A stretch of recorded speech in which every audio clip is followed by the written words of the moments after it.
Hello friends, नमस्ते। स्वागत है आप सबका आज के इस वीडियो पर। तो फ्रेंड्स, हम इग्नू का फर्स्ट ईयर सेमेस्टर का क्लास कर रही है।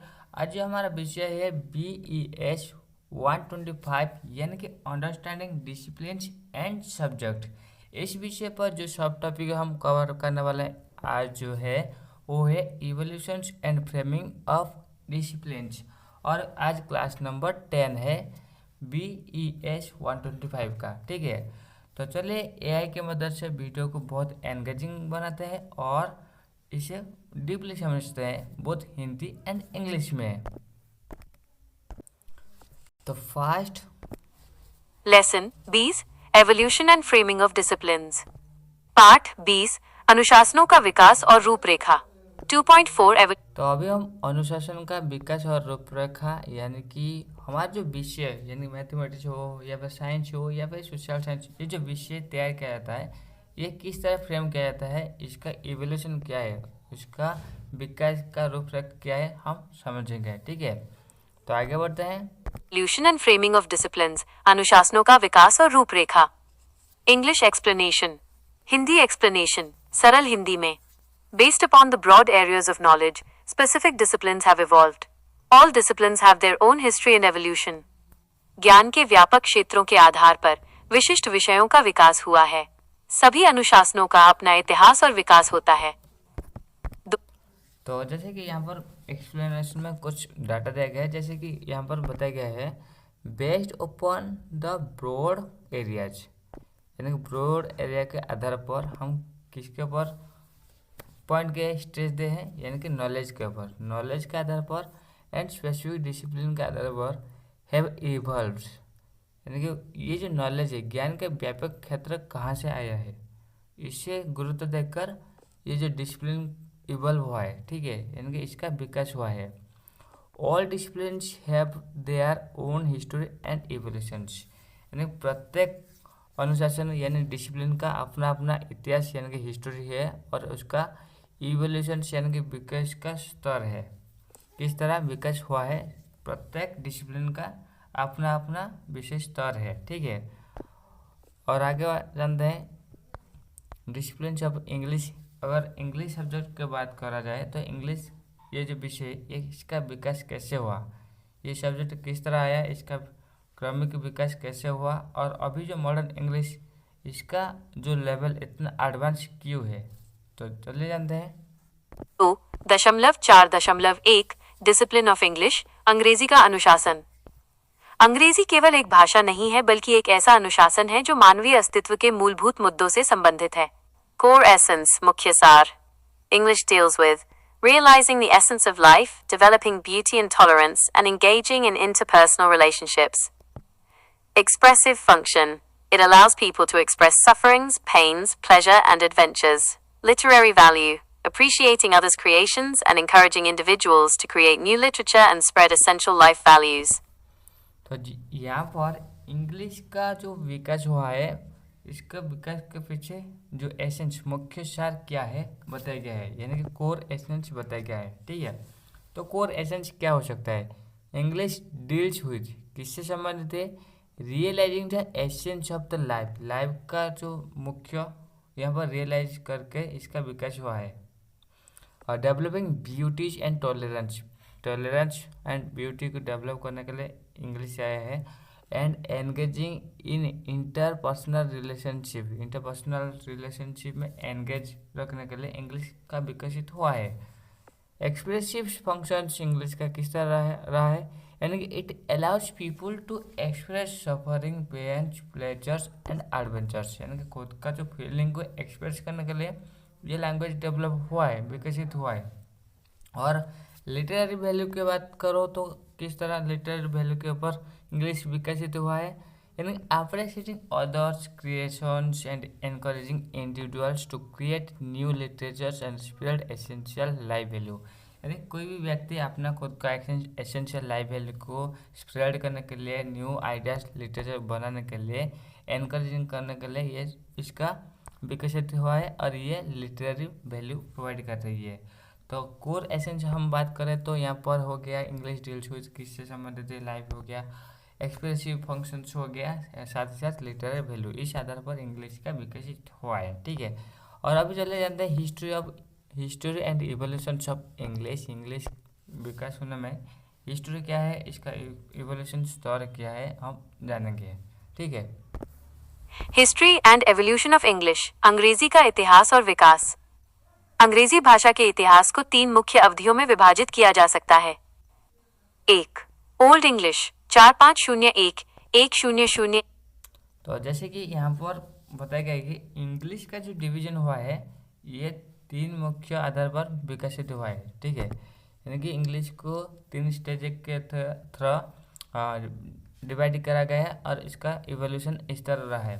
फर्स्ट जो है वो है ओल्ड इंग्लिश जो 450 से लेकर 1180 तक है, और सेकंड जो है मिडिल इंग्लिश जो 1100 से लेकर 1580 तक है, और जो थर्ड आया है मॉडर्न इंग्लिश जो 1580 से अभी तक भी जो चल रही है। ठीक है, इनकी इंग्लिश में 3 स्टेजेस है। तो अभी चले जानते हैं इंग्लिश का विकसित किस तरह हुआ है, प्राचीन से लेकर अभी तक जो इंग्लिश का जो स्टेजेस है इसका जो डेवलपमेंट हुआ है किस तरह हुआ है। ठीक है, तो जानते हैं। एडी अपॉन प्राचीन अंग्रेजी। डेवलपमेंट, विकास, डिस्क्रिप्शन, विवरण। Germanic roots, tribes like Saxons, Angles and Jutes from NW Germany settled in Britain. Their Germanic dialects mixed into one, called Anglo-Saxon or Old English. Latin influence. तो जैसे कि यहाँ पर बताया गया है जर्मनी रूट से इंग्लिश का विकसित किस तरह हुआ है। देखिए, फर्स्ट जो ट्राइब जो है, ट्राइब लोग है, यहाँ पर किस तरह ट्राइब को मेंशन करा गया है। सैक्सन्स, एंजल्स एंड जोर्स, ये जो ट्राइब है ये फ्रॉम NW जर्मनी यानी कि नॉर्थ वेस्ट जर्मनी से सेटल्ड इन ब्रिटेन। ये जो ट्राइब है जर्मनी का ट्राइब है, ये कहाँ से, जर्मनी का किस हिस्से से बिलोंग करते थे, नॉर्थ वेस्ट से। ठीक है, ये नॉर्थ वेस्ट से आकर ब्रिटेन में सेटल हो गए।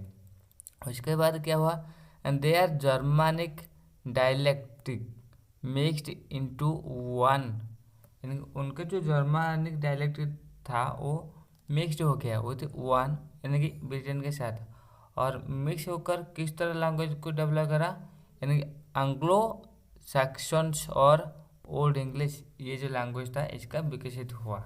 ठीक है, ये जर्मन रूट के तहत विकसित हुआ है।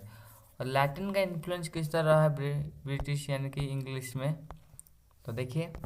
In 597 AD, Saint Augustine introduced Christianity, which brought many Latin words into English. Norse influence. In 878 AD, Vikings, Danes and Norsemen invaded, adding Norse words to the vocabulary. Famous work. The heroic epic poem Beowulf is the most famous written work of this period. 2. Middle. तो अभी जो यहाँ पर बताया गया है, अगर हम देखेंगे तो ओल्ड इंग्लिश में पहले हम जान लिए कि जर्मनी का किस तरह इन्फ्लुएंस रहा है। ठीक है, अभी जानते हैं लैटिन का किस तरह इन्फ्लुएंस रहा है, यानी कि इन 597 AD। ठीक है, 597 AD में एस्टिन ऑगस्टिन इंट्रोड्यूस क्रिश्चियनिटीज। ये किसका इंट्रोड्यूस किया था, कहते हैं क्रिश्चियनिटी का, जिसके दौरान क्या हुआ, which brought many Latin words into English, जिसमें क्या हो गया ना, मैनी लैटिन वर्ड्स जो इंग्लिश में शामिल हो गया इस क्रिश्चियनिटी इसके तहत। ठीक है, और नॉर्स इन्फ्लुएंस किस तरह रहा इंग्लिश के लैंग्वेज में। इन 1878 AD विकिंग्स यानी कि डेन्स एंड नॉर्समेंस, 1878 में विकिंग्स, डेन्स, नॉर्समेंस इन्वेड यानी कि ये आक्रमण किए, adding Norse words to the vocabulary, जिसके तहत क्या हुआ, नॉर्स वर्ड जो था वो वोकैबुलरी में ऐड हो गया, किसके वोकैबुलरी में, इंग्लिश के। और फेमस वर्क जिसके तहत क्या हुआ, द हीरोइक एपिक पोएम, जैसे कि Beowulf, is the most famous written work in this period. उस टाइम क्या हुआ ना, ये जो मोस्ट फेमस एपिक पोएम जो था वो बोयल्फ, इसके तहत इस लैंग्वेज में इन्फ्लुएंस रहा इस पोएम का। ठीक है, अब आप जान लें कि ओल्ड इंग्लिश में जो विकसित हुआ था इसमें किस किस का इंटरफेयर रहा था, जैसे कि ट्राइब का, जर्मनी ट्राइब, लैटिन का किस तरह इन्फ्लुएंस रहा, नॉर्थ इन्फ्लुएंस किस तरह रहा, और फेमस वर्ड का किस तरह इन्फ्लुएंस रहा, अभी आप जान लिए। अभी चले जानते हैं मिडिल इंग्लिश में जो विकसित हुआ, इंग्लिश का डेवलपमेंट हुआ, ये किस तरह हुआ, अभी चले जानते हैं। ठीक है, इंग्लिश 11001-500 AD अपॉन मध्य अंग्रेजी। डेवलपमेंट विकास। डिस्क्रिप्शन विवरण। French influence. In 1200 AD, due to the split of England and France, many French words entered English. Vowel shift. This period witnessed the great vowel shifts, primarily between 1500 to 1800 AD, which changed pronunciation. Famous work. तो जैसे कि यहाँ पर बताया गया है middle English में किस तरह किसका भी प्रभाव रहा, किसका इन्फ्लुएंस रहा, जैसे कि फ्रेंच इन्फ्लुएंस रहा। ठीक है, कब से, यानी कि इन 1280। ठीक है, due to the split of England and France and England, इन दोनों में क्या हो गया, स्प्लिट यानी कि विभाजन हो गया। ठीक है, many French words entered English, जिसके तहत क्या हो गया, इंग्लिश फ्रेंच वर्ड जो था किस में शामिल हो गया, इंग्लिश में शामिल हो गया। ठीक है, और भावल शिफ्ट किस तरह इन्फ्लुएंस हो गया, इसमें क्या हुआ ना, this periods witnessed the great Bhawal shift primarily between 1500 to 1880 which change the pronunciation. Bhawal shift के तहत क्या हुआ ना, प्रोनाउंसिएशन में जो चेंजेस आ गया, प्रोनाउंसिएशन जो पहले करा रहा था उसमें चेंजेस यानी कि बदलाव आ गया। ठीक है, और फेमस वर्क उस टाइम किस तरह रहा, फेमस वर्क के बारे में हम बात करें तो चाउंसर्स कैंटरबरी टेल्स, उस टाइम जो था ये लोग कहानियाँ जो 14th सेंचुरी के टाइम का ये फेमस वर्क था। Is hallmark of this area reflecting English life, यानी कि उस टाइम जो हॉलमार्क एरा था दिस एरा का, ये था एक टेल्स, फेमस टेल्स, जिसके प्रभाव के तहत मॉडर्न इंग्लिश यानी कि जो मिडिल इंग्लिश में चेंजेस आए, बदलाव आया। ठीक है, अब ये ले मॉडर्न इंग्लिश में किस तरह बदलाव आया और उसमें किस किस स्रोत का यानी कि सोर्सेस का इन्फ्लुएंस रहा है। ठीक है, Chaucer's Canterbury Tales, 14th century, is the hallmark of this era, reflecting English life. 3. Modern English, since 1500 AD, upon आधुनिक अंग्रेजी। Development, विकास। Description, विवरण। Printing press, 1476. William Caxton established the printing press, leading to the mass printing of the Bible and manuscripts. Renaissance. During the English Renaissance, many Greek and Latin words were adopted. This is also known as the Age of Shakespeare. तो जैसे कि modern English का develop होने में किस किस का influence रहा, एट फर्स्ट तो प्रिंटिंग प्रेस का जो इन्फ्लुएंस बहुत ज़्यादा रहा, यानी कि 1476 में William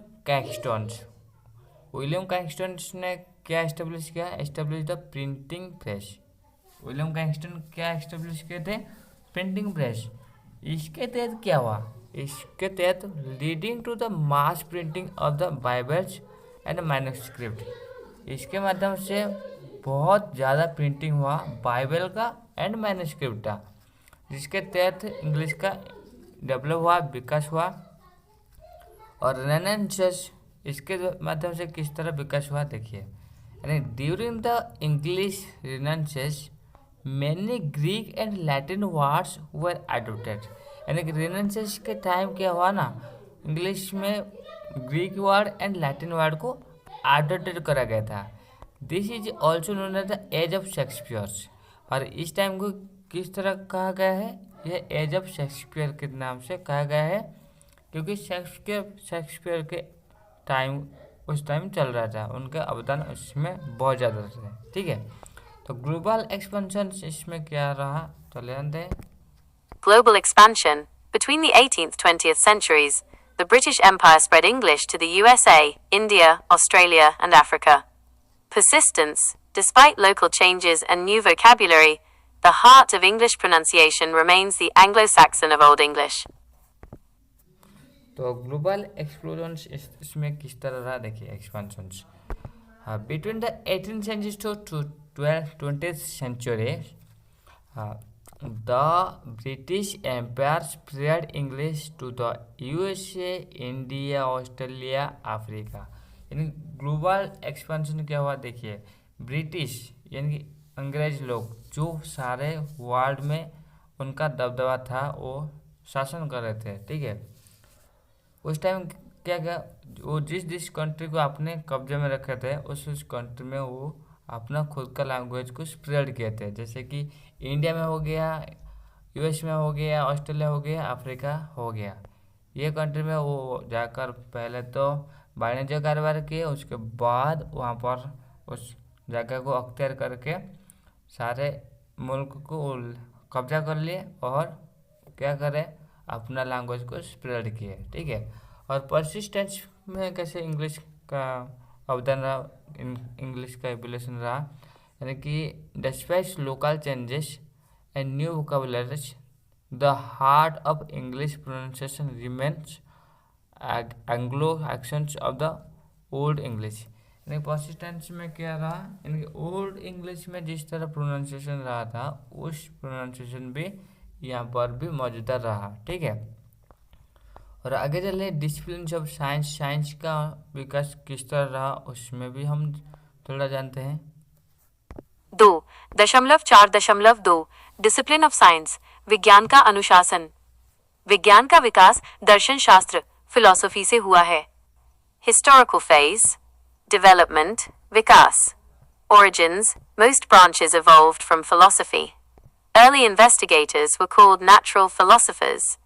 Classical antiquity, empirical investigations by thinkers like Aristotle and Thales. Middle Ages, rigorous methods were introduced by Ibn al-Haytham and Roger Bacon. Scientific revolution took place in Europe during the 16th and 17th centuries, fundamentally changing how we see the natural world. तो जैसे कि अभी हम बात कर रहे हैं कि discipline of the science, science का विकास किस तरह रहा। ठीक है, हिस्टोरिकल ओरिजिन हम देखेंगे तो most branches evolve from philosophy, early investigators where called natural philosophers. यानी कि मोस्ट ब्रांचेस जो है साइंस का वो किससे इवॉल्व हुआ है, कहाँ से आया है, फिलोसफी से आया है। ठीक है, और अर्ली जो इन्वेंट कर रहे थे उन्हें क्या कहा जाता था, नेचुरल फिलोसोफर कहा जाता था।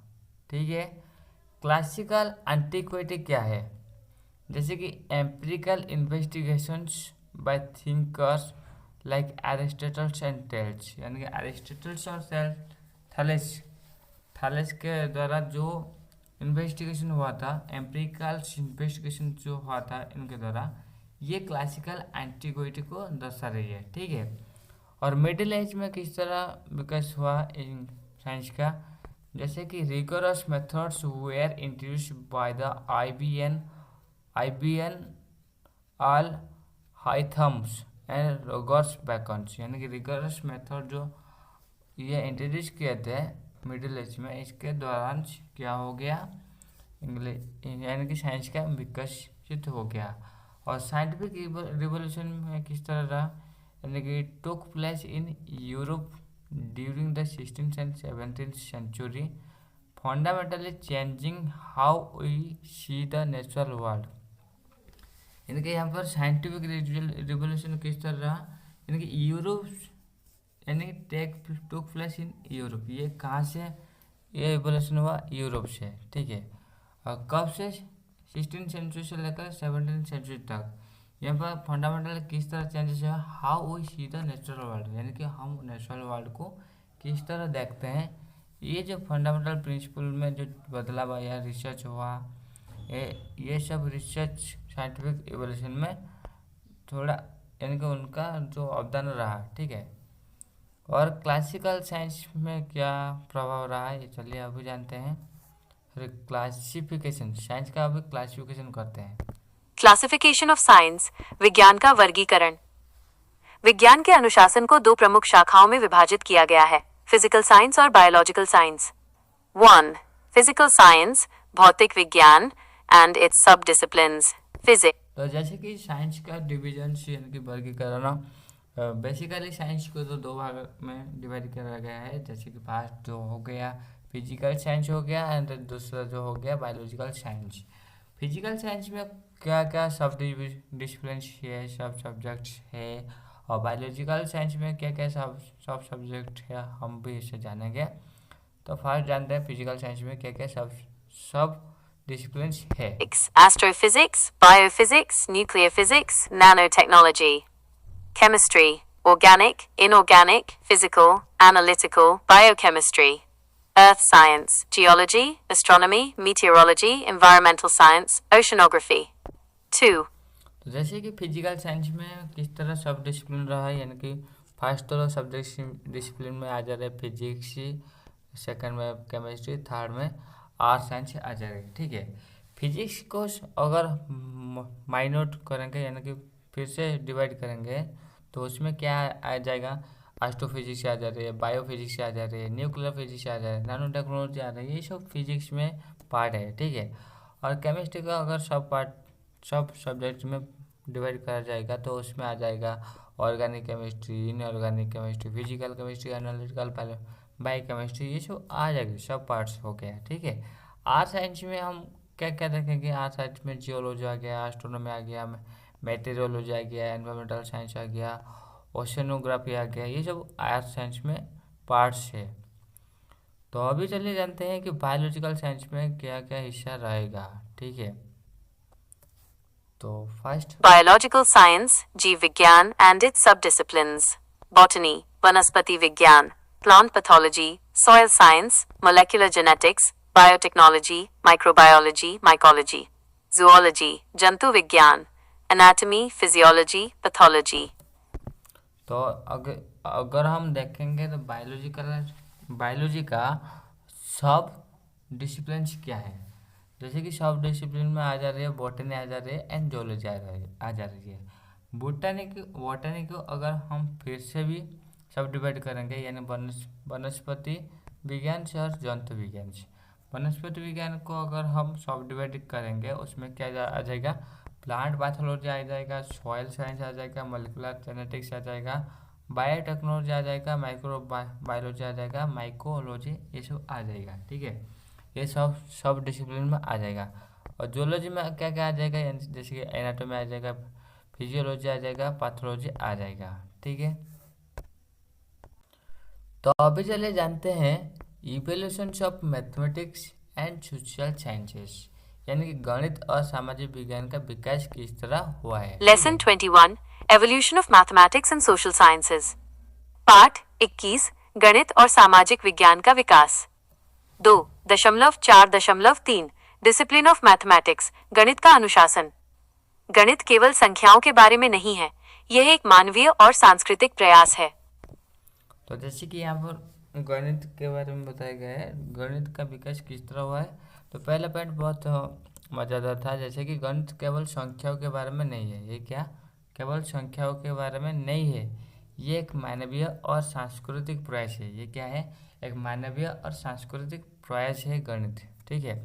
अब चलिए मोर डिटेल्स इसके बारे में जानते हैं, गणित क्या है, इसमें क्या कल्चरल्स इन्फ्लुएंस रहा है, यानी कि ये कैसे सोसाइटी में इन्फ्लुएंस कर रहा है, ये सब कुछ हम जानेंगे।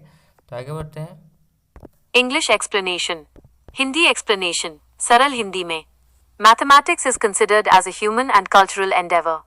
Mathematical ideas develop everywhere because people may live in different cultures, but they do similar things. गणित को एक मानवीय और सांस्कृतिक प्रयास माना जाता है। गणितीय विचार हर जगह विकसित होते हैं क्योंकि लोग अलग अलग संस्कृतियों में रह सकते हैं, लेकिन वे समान कार्य करते हैं। 6 कल्चरल तो जैसे कि फर्स्ट जो स्टेटमेंट दिया गया है, mathematics is considered as a human and cultural endeavours, यानी गणित को किस तरह कंसिडर करा गया है, यानी कि मानवीय और सांस्कृतिक प्रयास माना जाता है, यानी कि ह्यूमन एंड कल्चरल एंडेवर्स, यानी कि मानवीय और सांस्कृतिक प्रयास का रिजल्ट किस तरह कंसिडर करा गया है। ठीक है। और mathematical ideas develop everywhere because peoples में live in different cultures but they do similar things, यानी कि मैथमेटिकल आइडिया जो है समान रहेगा। Mathematical idea develop everywhere, mathematical ideas everywhere विकसित होगा, यानी कहीं पे भी विकसित हो जाएगा, हर जगह विकसित होते हैं। क्यों? क्योंकि लोग पीपल्स में लिव डिफरेंट कल्चर्स, यानी कि लोग अलग अलग संस्कृति में रह सकते हैं, but the do similar thing, लेकिन वे समान कार्य करते हैं। ठीक है। और चलिए जानते हैं और एक point. Operations. Panda 2006. People across all cultures engage in 6 operations: counting, measuring, designing, locating, playing and explaining. 6 सांस्कृतिक संक्रियाएं. पांडा 2006. सभी संस्कृतियों के लोग 6 कार्यों में संलग्न हैं: गिनना, मापना, डिजाइन करना, पता लगाना, लोकेटिंग, खेलना और समझाना।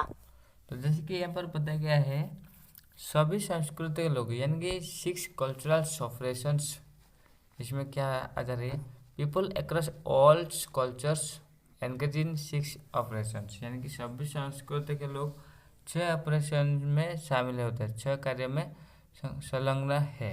ठीक है।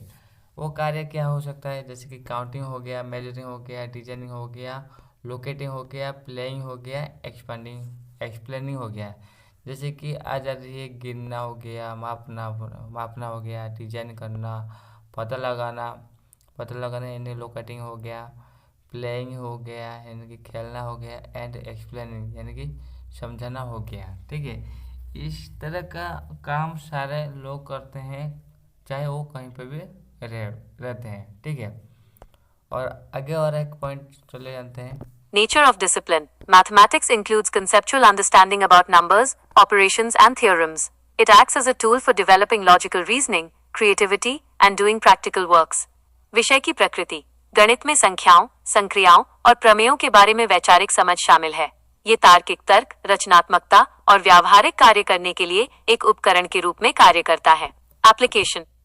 तो जैसे कि यहाँ पर बताया गया है कि नेचर ऑफ द डिसिप्लिन, यानी मैथमेटिक्स के बारे में हम अगर बात करेंगे तो इसका नेचर क्या हो सकता है। देखिए, mathematics includes conceptual understanding about numbers, operations and theorems, यानी कि मैथमेटिक्स गणित जो है संख्याओं और संक्रियाओं और प्रमेयों के बारे में वैचारिक समझ शामिल होते हैं। जैसे कि मैथमेटिक्स इंक्लूड्स क्या हो, कॉन्सेप्चुअल अंडरस्टैंडिंग हो गया, और किसके बारे में कॉन्सेप्चुअल अंडरस्टैंडिंग की बात करा जा रही है, यहाँ पर नंबर के बारे में हो गया, ऑपरेशन के बारे में हो गया, थ्योरम्स के बारे में हो गया, इसके ऊपर कॉन्सेप्चुअल अंडरस्टैंडिंग मैथमेटिक्स में शामिल है। और it act as a tools for developing logical reasoning, creativity and doing practical work. ये क्या बन गया, ये एक टूल बन गया, यानी कि लॉजिकल रीजनिंग करने में और क्रिएटिविटी बढ़ाने में और डूइंग प्रैक्टिकल वर्क करने में ये एक टूल बन गया। ठीक है। और आगे बढ़ते हैं, एप्लीकेशंस क्या हो सकता है मैथमेटिक्स का।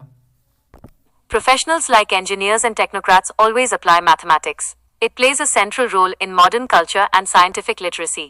अनुप्रयोग. इंजीनियर और टेक्नोक्रेट जैसे पेशेवर हमेशा गणित का प्रयोग करते हैं। यह आधुनिक संस्कृति और वैज्ञानिक साक्षरता में केंद्रीय भूमिका निभाता है। तो जैसे कि यहाँ पर बताया गया है मैथमेटिक्स कहाँ पर इस्तेमाल होता है, जैसे कि जो प्रोफेशनल होते हैं, जैसे कि इंजीनियर हो गया और क्राफ्ट हो गया, क्राफ्ट एंड इंजीनियर जो हो गया, ये इनका जो काम है, डेली काम है, वो मैथमेटिक्स को इस्तेमाल करते हैं। और यहाँ पर मैथमेटिक्स जो है ये सेंट्रल रोल प्ले कर रही है मॉडर्न कल्चर में एंड साइंटिफिक लिटरेसी में।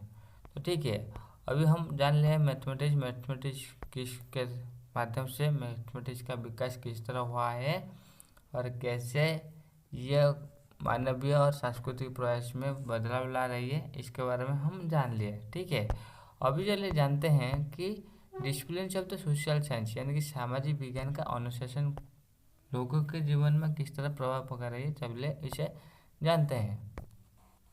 2.4 डिसिप्लिन ऑफ सोशल साइंसेज, सामाजिक विज्ञान का अनुशासन। सामाजिक विज्ञान का इतिहास उतना ही पुराना है जितना अन्य विषयों का। इसमें इतिहास, अर्थशास्त्र, राजनीति विज्ञान, समाजशास्त्र, मानव विज्ञान, मनोविज्ञान और भूगोल शामिल हैं। यद्यपि ये सभी समाज को संबोधित करते हैं, फिर भी उनकी अवधारणा, विधियां और अनुसंधान तकनीकें एक दूसरे से भिन्न होती हैं। टेबल 2.2। तो जैसे कि यहाँ पर बताया गया है, सामाजिक विज्ञान क्या होता है। सामाजिक विज्ञान का इतिहास उतना ही पुराना है जितना विषय का है, अन्य विषय का है। यानी अन्य विषय जैसे मैथमेटिक्स हो गया या फिर साइंस हो गया, साइंस हो गया या फिर मैथमेटिक्स हो गया, उनके साथ ही साथ ये जो सामाजिक विज्ञान है इसका भी पुराना कॉन्सेप्ट है। और इसमें इतिहास आ जा रही है।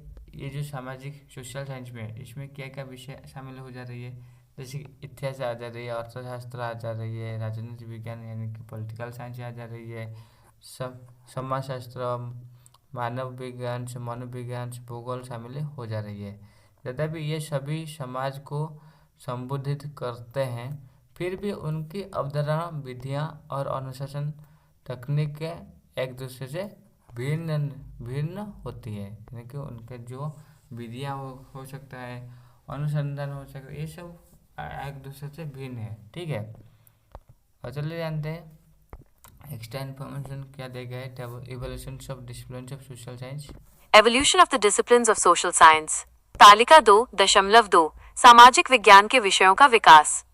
यहाँ प्रत्येक विषय के विकास का विस्तृत विवरण दिया गया है। 1।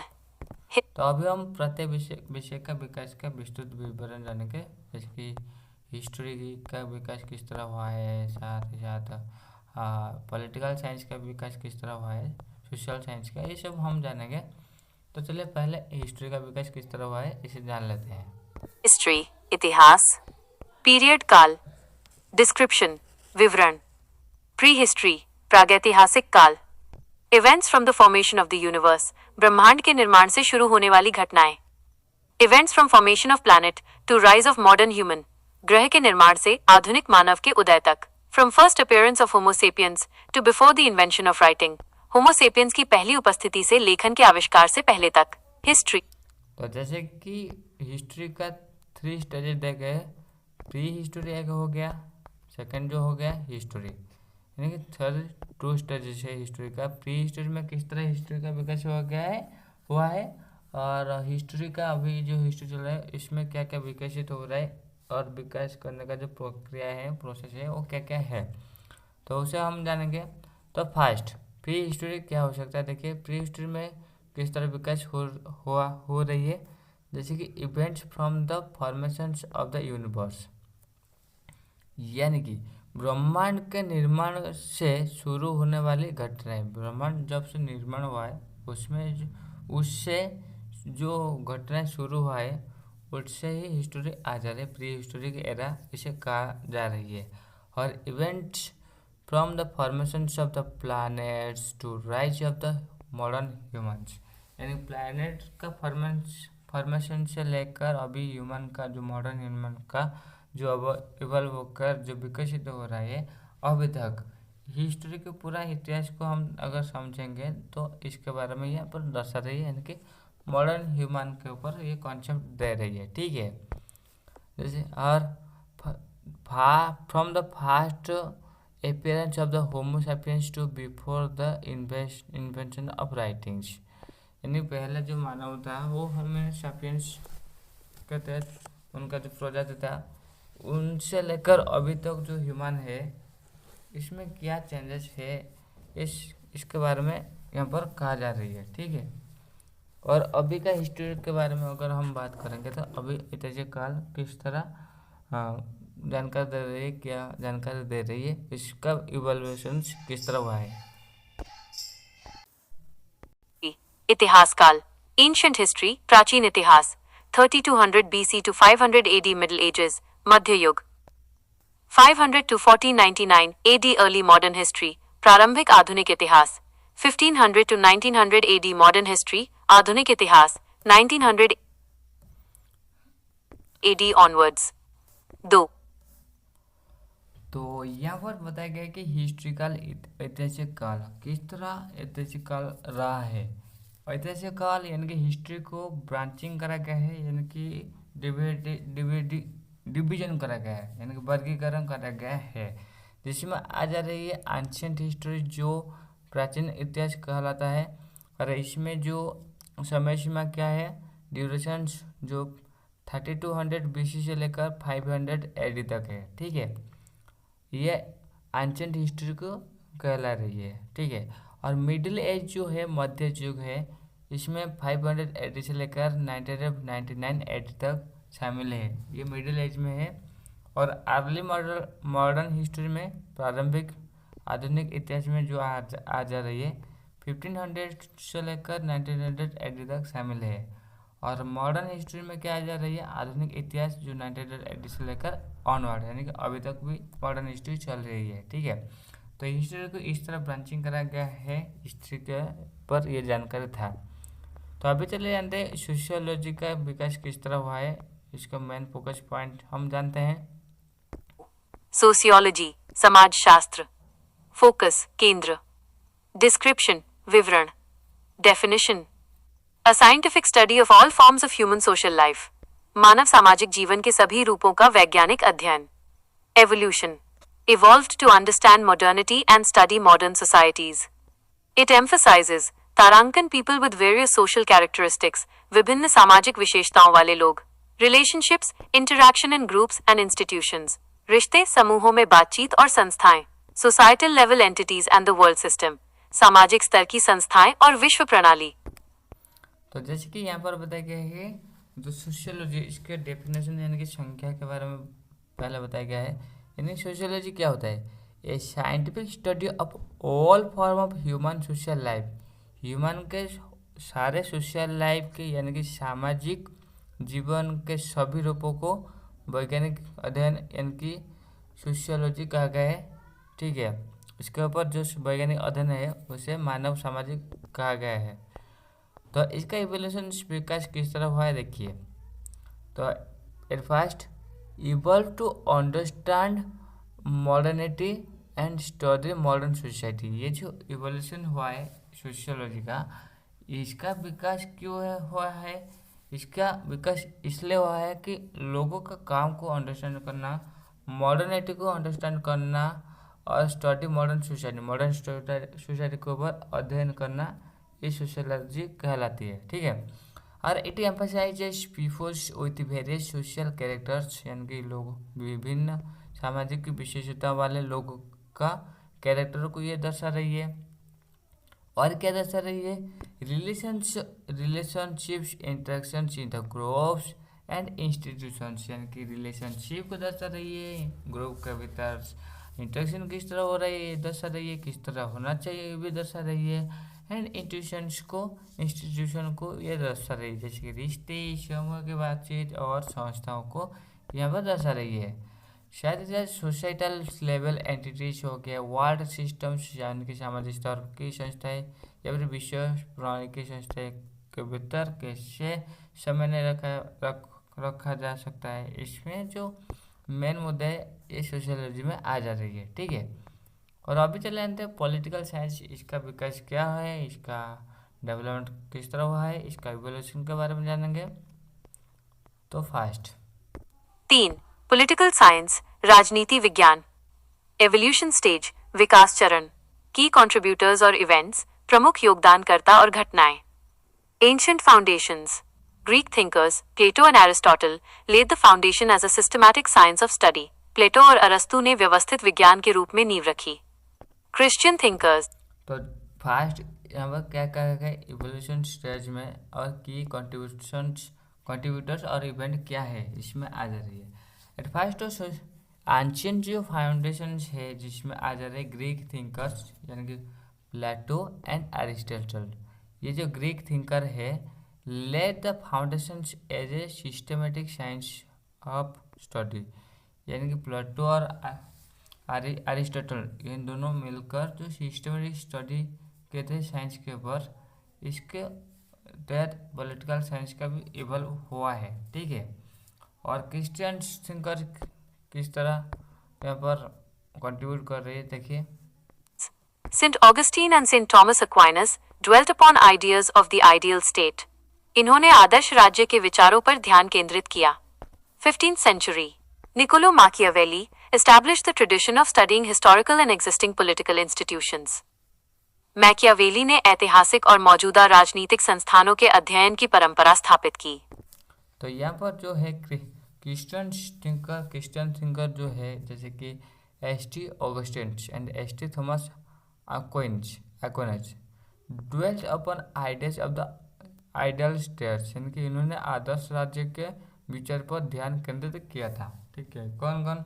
ST. Augustine and S T. Thomas Aquinas. ठीक है, इनके कंट्रीब्यूशन के तहत जो तो पॉलिटिकल साइंस का डेवलप्ड हुआ था। ठीक है, और 15th सेंचुरी में किन का अवदान रहा, जैसे कि निकोलो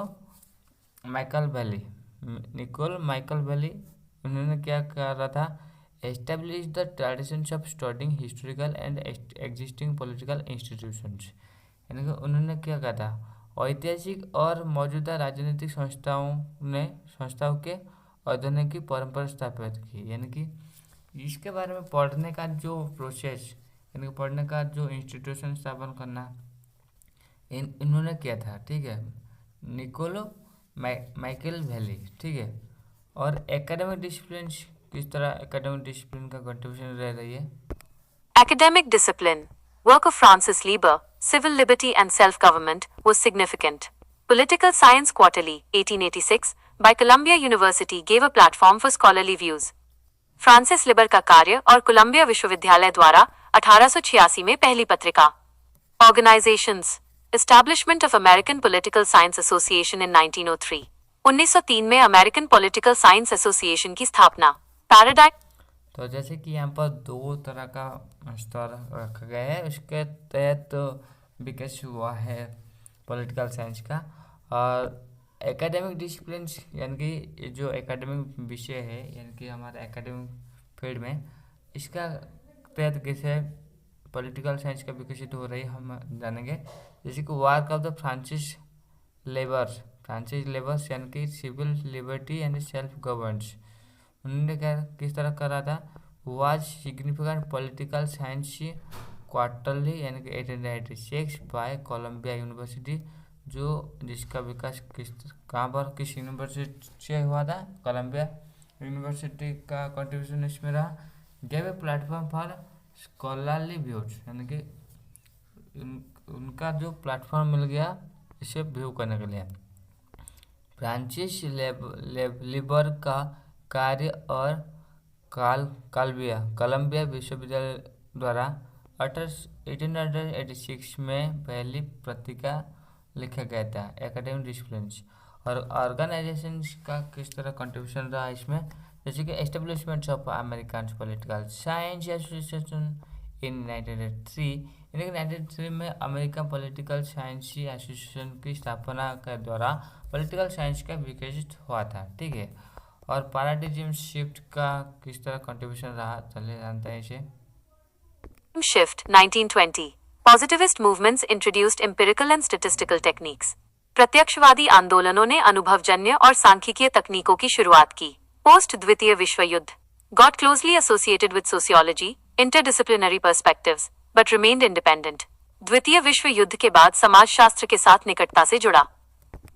तो जैसे कि यहाँ पर और पॉलिटिकल साइंस का डेवलपमेंट में और क्या क्या कंट्रीब्यूशन रहा किस किस का, जैसे कि पैराडिग्म शिफ्ट यानी कि 1920 में इनका पॉजिटिव कंट्रीब्यूशन रहा, यानी कि पॉजिटिविटी मूवमेंट्स यानी कि introduce empirical and statistical techniques, यानी कि प्रत्यक्षवादी आंदोलनों ने अनुभवजन्य और सांख्यिकीय तकनीकों की शुरुआत की थी। ठीक है, और पोस्ट वर्ल्ड वार टू यानी got closely associated with the sociology यानी कि इंटरडिसिप्लिनरी पर्सपेक्टिव्स के आधार पर इनका जो हुआ था विकास, बट रिमेन इंडिपेंडेंट, पर यहाँ पर क्या हुआ था, इंडिपेंडेंट रहा था। जैसे कि द्वितीय विश्व युद्ध के बाद समाजशास्त्र के साथ निकटता से जुड़ा गया, यानी कि यहाँ पर ज़्यादा पॉलिटिक्स को महत्व दिया गया, यानी कि वर्ल्ड वार 2 के बाद इसका जो महत्व बढ़ गया। तो जैसे कि हम जान लें पॉलिटिकल साइंस का विकसित कैसे हुआ, जैसे कि एंशिएंट फाउंडेशन कौन थे, क्रिश्चियन थिंकर कौन थे, उनके क्या क्या कंट्रीब्यूशन रहा 15वीं सेंचुरी में इसका विकसित किया था, और एकेडमिक डिसिप्लिन का क्या कंट्रीब्यूशन रहा, ऑर्गेनाइजेशन का क्या कंट्रीब्यूशन रहा, पैरेडिज्म सीट का क्या कंट्रीब्यूशन रहा, और वर्ल्ड वार 2 के बाद किस तरह इसके ऊपर गुरुत्व दिया गया, ये सब हम अभी जाने। ठीक है, अभी चलिए जानते हैं जियोग्राफी का विकसित क्या किस तरह हुआ था, यानी कि जियोग्राफी भूगोल का। 4. ज्योग्राफी भूगोल। एवोल्यूशन स्टेज विकास चरण। की कंट्रीब्यूटर्स और इवेंट्स प्रमुख योगदानकर्ता और घटनाएं। Origins term coined by Eratosthenes 276-194 BC.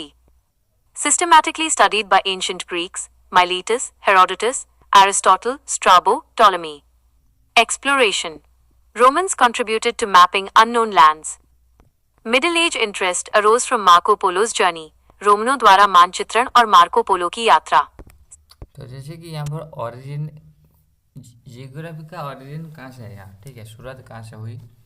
देखिए द टर्म, ये जो जियोग्राफी का टर्म कॉइन्ड बाय इराटोस्थिनेस, ये जो जियोग्राफी टर्म किसने कॉइन यानी दिया था, एराटोस्थिनेस। ठीक है, कब, और इनका जो समय काल क्या था 276 से लेकर 194 BC तक। Systematically study bye ancient Greek, ancient, और इसे कौन कौन सिस्टमेटिकली स्टडी किए थे उसके ऊपर, जियोग्राफी के ऊपर। एंशिएंट ग्रीक जिसमें आ जा रही है मिलेटस, आ जा रही है हेरोडोटस, आ जा रही है अरिस्टोटल्स एंड टोलेमी आ जा रही है। इनके सिस्टमेटिक स्टडी के तहत जियोग्राफी का ओरिजिन हुआ था, विकास हुआ था। ठीक है, शुरुआत हुआ था। एक्सप्लोरेशन, जियोग्राफी का विकास में कौन कौन का एक्सप्लोरर थे, कौन कौन एक्सप्लोरर थे जो जानते हैं। जैसे कि Roman contributed to mapping unknown lands. Middle age interest arose from Marco Polo's journey, यानी कि रोमन द्वारा मानचित्रण और मार्को पोलो की यात्रा, रोमन के द्वारा जो मानचित्रण हुआ था मार्को पोलो की यात्रा, ये एक्सप्लोरेशन के द्वारा ज्योग्राफी का विकास हुआ। 16th-18th century. Introduction of textbooks and maps 16th-17th C. Recognized as a university discipline in the 18th century. 18वीं सदी में विश्वविद्यालय स्तर पर मान्यता। तो जैसे कि यहाँ पर बताया गया 16th और 18th सेंचुरी में जो टेक्स्ट बुक और मैप का जो इंट्रोडक्शन हुआ था, ठीक है, इसके तहत यूनिवर्सिटी में जो रिकॉग्नाइज मिला इस जियोग्राफी सब्जेक्ट को, और ये 18th सेंचुरी में इसका पूरा मान्यता विश्वविद्यालय में मिल गया। ठीक है, अभी मॉडर्न पीरियड का जियोग्राफी का महत्व किस तरह रहा, देखिए। Modern period started end of 18th century with Alexander von Humboldt and Karl Ritter. Humboldt और रिटर के साथ आधुनिक काल शुरू हुआ। पोस्ट वर्ल्ड वॉर 2 और 1950 use of aerial photography, satellites, computers and quantitative methods 1950 gained popularity. हवाई फोटोग्राफी, उपग्रह और मात्रात्मक विधियों का उपयोग। तो जैसे कि यहाँ पर बताया गया है मॉडर्न पीरियड में किस तरह विकास हुआ, started end of 18th century, 18th century का एंड के बाद with Alexander von Humboldt and Carl Ritter's, यानी कि इनका अवदान रहा Alexander von Humboldt and Carl Ritter का जो अवदान कंट्रीब्यूशन रहा, इसका विकास में बहुत योगदान इनका रहा। ठीक है, और पोस्ट वर्ल्ड वार 2 1950 सेंचुरी के बाद इसका विकास किस तरह रहा, यानी कि यूज ऑफ एरियल फोटोग्राफी, यानी कि यहाँ पर क्या करा गया, एरियल फोटोग्राफी का इस्तेमाल ज़्यादा करा गया, सैटेलाइट का भी इस्तेमाल करा गया। कंप्यूटर्स क्वांटिटेटिव, यानी कि कंप्यूटर अगर हम गूगल मैप के बारे में कहेंगे तो इसका जो विकास हुआ, इसका जो इस्तेमाल करा जाता है, इसके तहत और इसके तहत ज्योग्राफी का इवॉल्व हुआ। ठीक है, तो अभी हमें कुछ क्वेश्चन दिए गए हैं एक्टिविटीज, उसका सॉल्यूशन हम करेंगे। तो क्वेश्चन क्या पूछा गया था, उसका सॉल्यूशन हम क्या लेके आए हैं, उसे चले एक्सप्लोर कर लेते हैं। ठीक है, तो फर्स्ट जो क्वेश्चन आया है सॉल्व करा गया है, चलिए इसे देखते हैं। Activity 2 solved. गतिविधि 2 हल। Instruction. Like the evolution of different disciplines of social sciences, write how the discipline of economics has evolved and is recognized as a disciplinary study. तो यहाँ पर सवाल क्या दिया गया है, देखिए, like evolutions of the different discipline का इवोल्यूशंस को अगर हम देखेंगे तो सोशल साइंस के ऊपर यहाँ पर बताया गया है। सोशल साइंस का जो डिफरेंट डिसिप्लिन का इवोल्यूशन, सोशल साइंस में जैसे कि पॉलिटिकल साइंस, हिस्टोरी, ज्योग्राफी, ये सब का जो इवोल्यूशन के बारे में बताया गया है। ठीक है, right how the discipline of the economics has been evolved and is recognised as a disciplinary study. यहाँ पर सवाल दिया गया है कि अगर हम इकोनॉमी के बारे में बताएंगे तो इकोनॉमी का विकास किस तरह हुआ है, इसका इवोल्यूशन इवॉल्व किस तरह हुआ है, यहाँ पर बताने के लिए कहा गया है। ठीक है, तो सामाजिक विज्ञान के विभिन्न विषयों के विकास के तहत लिखे गए अर्थशास्त्र विषय कैसे विकसित हुआ है और एक अनुशासनात्मक अध्ययन के रूप में पहचान जाता है। ठीक है, इसका जो विकास किस तरह हुआ है यहाँ पर बताने के लिए कहा गया है। तो इवोल्यूशंस ऑफ इकोनॉमिक्स यानी कि अर्थशास्त्र का विकास चले जानते हैं। तो फर्स्ट एंशिएंट रोड, इसमें क्या हो सकता है, जैसे कि अर्ली स्टेज में क्या हुआ, early economics thought existed in ancient Greeks, यानी कि इकोनॉमी को एग्जिस्ट हो रहा था इकोनॉमी, ये किसने इस तरह स्टेटमेंट दिए थे, एंशिएंट ग्रीक जैसे कि अरिस्टोटल हो गया, डिस्कस्ड हाउस होल्ड मैनेजमेंट और ओकोनोमिया, यानी कि वहाँ पर वो क्या कह रहे थे, हाउस होल्ड मैनेजमेंट के बारे में जो डिस्कस कर रहे थे, उससे ही इकोनॉमी का प्रारंभ हुआ। ठीक है, और इंडिया के बारे में अगर हम बात करेंगे तो इंडिया में जो चाणक्य अर्थशास्त्र, इसके तहत इकोनॉमी का विकास हुआ। However it was not yet a separate discipline, यानी कि हम यहाँ पर नहीं कह सकते ये एक अलग डिसिप्लिन है। जैसे कि प्राचीन ग्रीस और भारत चाणक्य में आर्थिक विचार मौजूद थे, लेकिन यह अभी तक एक अलग विषय नहीं था, ये था एंशिएंट रोड। ठीक है, अगर हम क्लासिकल इकोनॉमिक्स के बारे में बताएंगे तो कैसे इसका विकास हुआ। सामाजिक विज्ञान के विभिन्न विषयों के विकास की तरह लिखें कि अर्थशास्त्र विषय कैसे विकसित हुआ है और एक अनुशासनात्मक अध्ययन के रूप में पहचाना जाता है। तो इसे स्टॉप करते हैं। तो क्लासिकल इकोनॉमिक्स का विकसित किस तरह हुआ है, देखिए 1776 late 19th century economics truly evolve as a distinct discipline, यानी कि ये जो सेंचुरी के यानी कि economics truly evolve as a distinct discipline which Adam Smith publications Wealth of Nations in 1776, यानी कि ये जो आदम स्मिथ का जो पब्लिकेशन था वो क्या था, तो वेल्थ ऑफ नेशंस। ये जो पब्लिकेशन के बाद इकोनॉमी को एक डिस्टिंक्ट डिसिप्लिन का मान्यता मिल गया। ठीक है, यानी कि इसके बाद क्या हुआ, he is considered as the father of economics, जिसके तहत आदम स्मिथ को क्या कहा गया है, फादर ऑफ इकोनॉमिक्स कहा गया है। ठीक है, classical economist like the Ricardo and Malthus focused on the wealth creation, इन्होंने किसके ऊपर फोकस किया था, वेल्थ क्रिएशन के ऊपर, प्रोडक्शन के ऊपर एंड डिस्ट्रीब्यूशन के ऊपर फोकस किया है। 1776 में एडम स्मिथ की वेल्थ ऑफ नेशंस जो है के साथ एक अलग विषय के रूप में विकसित हुआ। रिचर्ड और माल्थोस जैसे विचारकों ने धन सृजन पर ध्यान केंद्रित किया था। ठीक है, और आगे बढ़ते हैं। और किस तरह इकोनॉमी का विकसित हुआ था न्यू क्लासिकल इकोनॉमी में, क्या रहा है।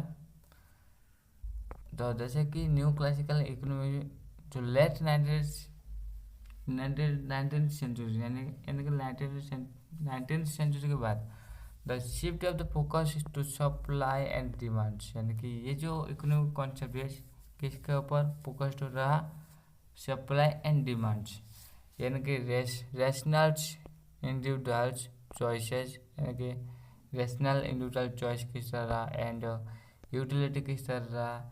इकोनॉमिक्स उस टाइम क्या हो गया, economy become more mathematical and scientific during this period. उस टाइम क्या हो गया, economics mathematical and scientifically more conceptual हो गया, यानी डिस्टिंक्ट हो गया।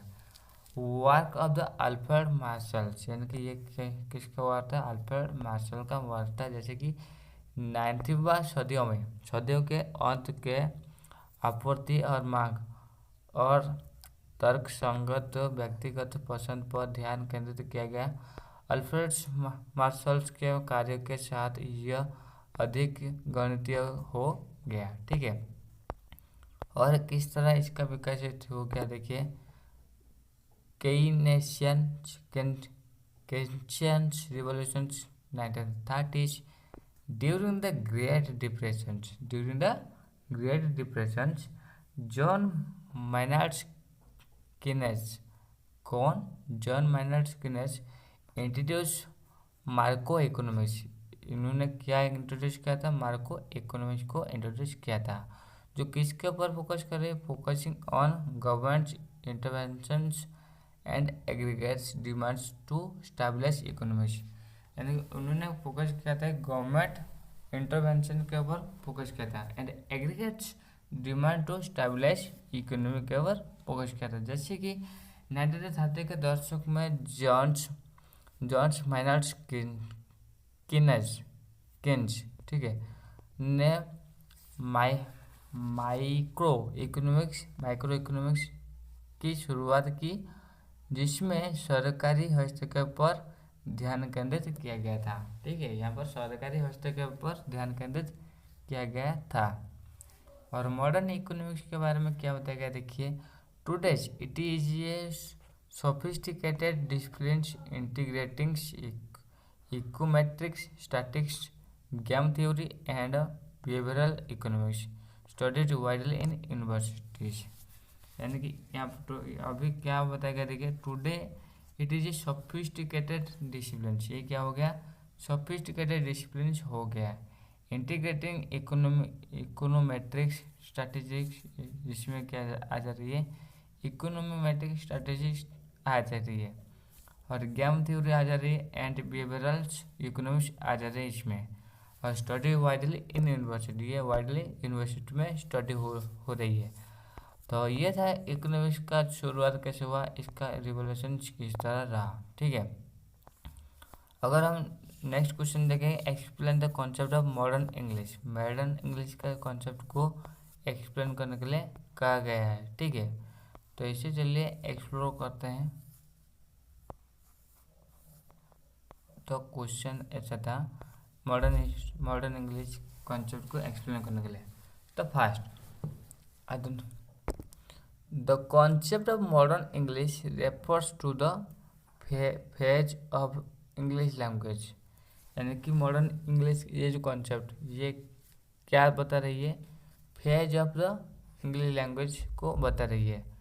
दैट बिगन अराउंड 1500 AD, जो कब से शुरू हुआ, 1500 AD से शुरू हुआ, and continue till the present days, अभी तक भी जारी रहा है। ठीक है, 1500 से शुरू होकर अभी तक भी जारी हुआ है ये जो कॉन्सेप्ट। और its evolution was marked by 3 major factors, और इसका जो इवोल्यूशन इसको 3 मेजर फैक्टर से मार्क करा गया है। फर्स्ट, प्रिंटिंग प्रेस, जो 1476 में प्रिंटिंग प्रेस आया। इसमें क्या हो गया, establish by the William Caxtons, William Caxton ने इसे एस्टेब्लिश करा था। और इसके तहत क्या हुआ, it is standardise English spellings and grammars and made literatures like Bibles accessibles. यानी कि इसके तहत क्या हुआ, इंग्लिश का जो ग्रामर को करेक्ट करा गया था और इसका स्पेलिंग मिस्टेक को स्टैंडर्डाइज करा गया था, और जिसके तहत इसे बाइबल को एसेसिबल करा था, यानी कि लिटरेचर सब्जेक्ट को एसेसिबल करने के लिए यह बहुत हेल्पफुल हुआ। ठीक है, तो नेक्स्ट जो है रेनेसांस में क्या आ जा रही है, यानी कि a period of intellectual rebirth. ये क्या है, a period of intellectual rebirth that introduce thousands of Greek and Latin words into the English vocabulary, जिसके माध्यम से क्या हुआ, thousands of Latin word and Greek word जो इंग्लिश वोकेबुलरी में शामिल हो गया है। और इसे क्या कहा जा रही है, एज ऑफ द शेक्सपियर कहा जा रही है। यानी कि उस टाइम शेक्सपियर ने जो रचना किए थे, लैटिन वर्ड उसमें शामिल कर रहे थे, ग्रीक वर्ड शामिल कर रहे थे। ठीक है, और ग्लोबल एक्सपेंशन क्या है, देखिए जब ब्रिटिश लोग जो था सारा विश्व भर में राजत्व कर रहे थे, उस टाइम वो अपना खुद का लैंग्वेज भी जहाँ पर राजत्व कर रहे थे वहाँ पर भी स्प्रेड कर रहे थे। ठीक है, as Britain become the global empire between the 18th century to 20th century, English spreads to America, India, Africa, etc., absorbing local words while maintaining its Anglo-Saxon core pronunciation। ठीक है, तो ये था इंग्लिश के बारे में पूरा जानकारी। अभी ले जानते हैं next question, examples of nature of the contents which are included in the disciplines of earth science.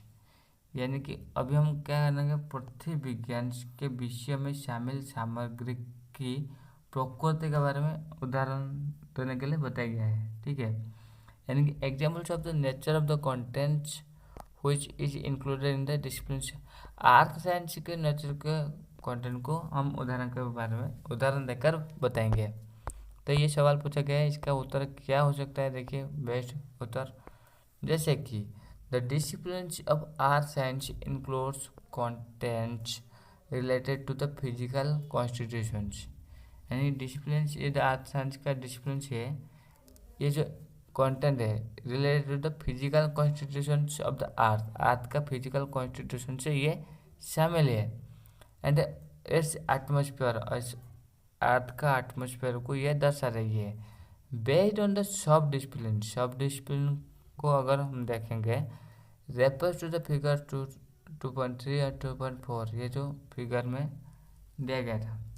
The contents includes, content में क्या आ जा रही है, यानी कि अर्थ साइंस का जो क्या बताया गया, सब डिसिप्लिन जिसमें आ जा रहा है, जियोलॉजी आ जा रही है।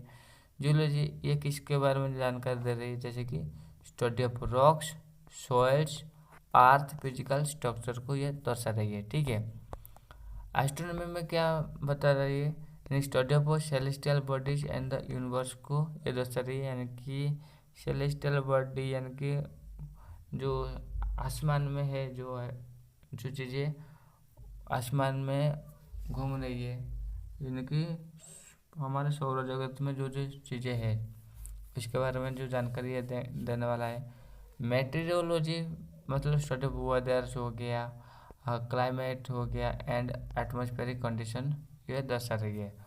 ओशनोग्राफी में क्या बता रही है, यानी कि स्टडी ऑफ ओशन हो गया, मैरेंस हो गया, लाइफ हो गया, फिजिकल प्रॉपर्टी हो गया, इसके बारे में ये जानकारी दे रही है। एनवायरमेंटल साइंस किसके बारे में जानकारी दे रही है, study of the environment and ecological system के बारे में ये जानकारी प्रदान कर रही है। ठीक है, अगर हिंदी में हम अगर देखेंगे तो पृथ्वी विज्ञान में पृथ्वी और उसके वायुमंडल के भौतिक गठन से संबंधित सामग्री शामिल है। इसमें भूविज्ञान यानी कि चट्टान है, खगोल विज्ञान यानी कि ब्रह्मांड, मौसम विज्ञान यानी कि जलवायु, महासागर विज्ञान समुद्र और पर्यावरण विज्ञान शामिल है। ठीक है, ये था सवाल किसके बारे में, आर्ट साइंस के बारे में, इसके डिसिप्लिन के बारे में। अब चलिए जो नेक्स्ट क्वेश्चन दिया गया है, explain the mathematics as a human endeavours with examples, यानी कि एक उदाहरण के साथ मानव प्रयास के रूप में गणित की व्याख्या करें। यानी कि मैथमेटिक्स को मानव प्रयास के रूप में हमको व्याख्या करने के लिए कहा गया है, ठीक है। तो इसमें हम क्या कह सकते हैं, तो first, mathematics is not just abstract numbers, यानी कि यहाँ पर मैथमेटिक्स को एक एब्स्ट्रैक्ट नंबर नहीं कहा गया है। It is A human endeavours because it arrays from the universal human activity found on every cultures, यानी कि प्रत्येक लोग का कंट्रीब्यूशन इसमें रहा है, उनके एक्टिविटीज से हम मैथमेटिक्स को डिराइव किए हैं, उनका प्रयास से, ठीक है। तो यहाँ पर अकॉर्डिंग टू द पांडा जो 2006 में स्टेटमेंट देते हैं, human everywhere engaged in counting, measuring, designing, locating, playing, explaining, यानी कि लोग चाहे जहाँ पर भी हो, वो उनका जो डेली एक्टिविटी में वो इस तरह काम करते हैं, जैसे काउंटिंग करते हैं, मेजरिंग करते हैं, डिजाइनिंग करते हैं, लोकेटिंग करते हैं, जांच करते हैं, और प्ले खेलते हैं, एक्सप्लेन भी करते हैं, मैथमेटिक्स के प्रयोग करते हैं, ठीक है। एग्जाम्पल के बाद अगर हम देखेंगे तो एक एग्जाम्पल, यानी कि farmers in a rural village use mathematics to measure his land boundary, यानी कि एक व्यक्ति जो गांव में रहता है, ठीक है, वो अपना खेतों का बाउंड्री को मेजर करने के लिए, मापने के लिए वो मैथमेटिक्स का इस्तेमाल करता है। And count his crop yield to sell the market, यानी कि वो अपना क्रॉप आईडी को काउंट करता है, यानी कि फसल जो करता है उसे मार्केट में सेल करने के लिए वो काउंट करता है। Even without formal schooling he engaged in mathematical thinkings to survive, interact socially, यानी कि उन्हें कोई भी फॉर्मल स्कूलिंग शिक्षा नहीं मिलता है, फिर भी वो मैथमेटिकल थिंकिंग करता है सर्वाइव करने के लिए, इंटरेक्ट करता है सोशली, ठीक है। And this shows mathematics culturally conditions and created across context, यानी कि इसके ये क्या दर्शा रही है, मैथमेटिकल को कल्चरली कंडीशंस दर्शा रही है and created across the context, इस तरह दर्शा रही है, ठीक है। अगर हम हिंदी में इसे एक्सप्रेस करेंगे तो हिंदी में ये क्या दर्शा रही है, गणित एक मानवीय प्रयास है, ठीक है, क्योंकि ये हर संस्कृति में पाई जाने वाले मानवीय गतिविधियों जैसे गिनना हो गया, मापना हो गया, डिजाइन करना हो गया, इससे उत्पन्न होता है, ठीक है। और उदाहरण अगर हम देखेंगे, एक किसान अपनी जमीन को मापने और उसमें फसल की उपज की गिनने के लिए, फसल की उपज के गिनने के लिए गणित का उपयोग करता है। यह दिखाता है कि गणित सांस्कृतिक रूप से निर्मित है। ये क्या दिखाता है, गणित सांस्कृतिक रूप से निर्मित है, ठीक है। और जो नेक्स्ट सवाल दिया गया, when did the evolution of the discipline of the political science tech place, यानी कि राजनीति विज्ञान का विकास कब हुआ। ये सवाल अगर हमको पूछा गया है, इसका उत्तर क्या हो सकता है, तो जैसे कि the evolution of the political science takes place over several centuries, यानी कि बहुत साल पहले, 100 साल पहले पॉलिटिकल साइंस का इवोल्यूशन हुआ था। जैसे कि एंशिएंट रूट हम देखेंगे तो it begins with the ancient Greek, यानी कि it begins with the ancient Greek thinker, जैसे कि प्लेटो हो गया, अरिस्टोटल हो गया, हु लेड द फाउंडेशंस, जो क्या कह रहे थे, फाउंडेशन बनाए थे। और 15th सेंचुरी में अगर हम देखेंगे तो माइकल वैली जो establish the study of the political institution, Michael valley क्या करते हैं, पॉलिटिकल स्टडी करने के लिए इंस्टीट्यूशन की स्थापना किया था, ठीक है। तो बाद में 19th सेंचुरी में फॉर्मल डिसिप्लिन ये हो गया, यानी कि it become the formal academic discipline which the publication of the political Science quarterly 1886, यानी कि पॉलिटिकल साइंस क्वार्टरली ये जो पब्लिकेशन हो गया है, इसके तहत इसे एक डिसिप्लिन का मान्यता मिल गया और ये एक फॉर्मल डिसिप्लिन हो गया, ठीक है। And the establishment of the American political science association in 3 यानी कि 1993 में जो एसोसिएशन बना यानी कि अमेरिकन पॉलिटिकल साइंस एसोसिएशन, इस एसोसिएशन ने इसे प्रेरणा दिया, इसे आगे बढ़ाने के लिए, इस्तेमाल करने के लिए जो प्रयोग कर दिया यानी कि योजना बनाया और इसे इस्तेमाल करने का जो प्रेरणा दिया। ठीक है, और क्या हो सकता है 19th सेंचुरी और पोस्ट वर्ल्ड वॉर 2 में ये क्या होता है, it evolves further with the positive moments using statistics in the 1920s and integrated in disciplinary perspectives after World War II। यानी कि 19th सेंचुरी में एंड वर्ल्ड वॉर 2 के बाद पॉलिटिकल साइंस का जो इस्तेमाल बहुत ज़्यादा हो गया। उस टाइम लोग क्या करते थे, इसके वैल्यू की समझते थे और इसे इस्तेमाल करने की जो ज़्यादा सुविधा उन्हें मिल रही थी, इसे डिसिप्लिन की तरह उन्हें मानने में कोई दिक्कत नहीं आया। ठीक है, जैसे कि हिंदी में अगर हम देखेंगे तो यहाँ पर क्या बताएगा, देखिए राजनीति विज्ञान का विकास कई सदन में हुआ। इसकी शुरुआत प्राचीन यूनानी विचारकों यानी प्लेटो और से हुई। 15वीं सदियों में मैकियावेली ने योगदान दिया और 19वीं सदियों में 1996 जर्नल और 1993 में एसोसिएशन के साथ एक औपचारिक शैक्षणिक अनुशासन बन गया। तो फ्रेंड्स, आशा करते हैं आपको ये वीडियो बहुत बहुत हेल्पफुल हुआ होगा। अगर हेल्पफुल हुआ तो channel like, comment, share and subscribe कीजिए और इस कंटेंट को पाने के लिए आप हमारे टेलीग्राम ग्रुप में ज्वाइन हो जाए, जिसका लिंक वीडियो डिस्क्रिप्शन में दिया गया है। और thank you for watching this video.